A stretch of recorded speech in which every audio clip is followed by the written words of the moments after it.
Think Africa was ever isolated? Think again. One fact flips the script: the Sahara Desert wasn't always a desert. It was once green, teeming with life, and a crucial crossroads for trade, culture, and ideas. This changed everything. What you were never taught about Africa will shock you. Let's rewind the clock. We are going back thousands of years, before the pyramids, before Rome. We're in Africa, the cradle of humankind. Modern humans emerge here. Morocco's Jebel Irhoud holds remains dating back 315,000 years. Ethiopia's Omo Kaibish, over 233,000 years old. These aren't just bones, they are proof of our shared origin. But it's not just about origins.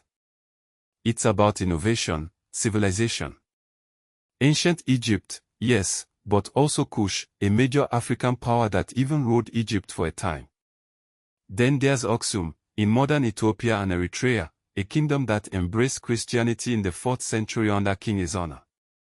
Great Zimbabwe, rising in the 11th century, shows sophisticated architecture and trade networks. These are not isolated pockets. These are connected hubs of power, culture, and trade. The Sahara. We picture endless sand dunes. But imagine a green Sahara. Evidence from rock art in Tassalai, Niger shows a different story. A Sahara with rivers, lakes, and grasslands. These allowed trans-Saharan trade to explode after the camel's introduction around the 3rd century CE. Gold, salt, textiles, enslaved people crossed the desert. North Africa connected deeply with West Africa. Empires like Mali flourished. Mansa Musa's pilgrimage to Mecca in 1324 wasn't just a religious journey. It was a display of wealth and power that put Mali on the world map. Songhai, Benin, the Swahili city-states like Kilwa, Mombasa, Zanzibar, all linked by trade, culture, and a shared history. And let's not forget the Indian Ocean. East Africa was a major player. The Swahili coast became a melting pot of African, Arab, Persian, and Indian influences. Trade winds carried goods and ideas. Africa was a central node in a global network. Then came the Atlantic slave trade. A brutal chapter. Millions of Africans were forcibly taken to the Americas. But even this horrific trade shows Africa's connection to the wider world. It was a forced connection, a devastating connection, but a connection nonetheless. So, why was this history buried? Colonialism played a huge role. The Berlin Conference in 1884–85 carved up Africa. European powers wanted to justify their dominance.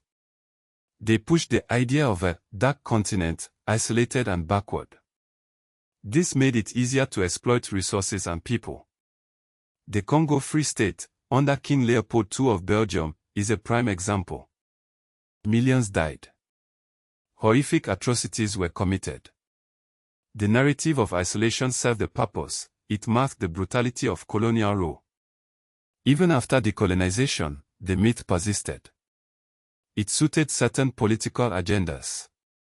It downplayed African agency and resilience. But the truth is undeniable. Africa was never isolated. It was a cradle of civilization, a hub of trade, a continent of powerful kingdoms and resilient people. The evidence is there. You just have to look for it. Africa's history is a global history. It's a story of connection, innovation, and resilience. It's time to rewrite the narrative. It's time to acknowledge Africa's central role in shaping the world we live in today. What will you do with this new knowledge?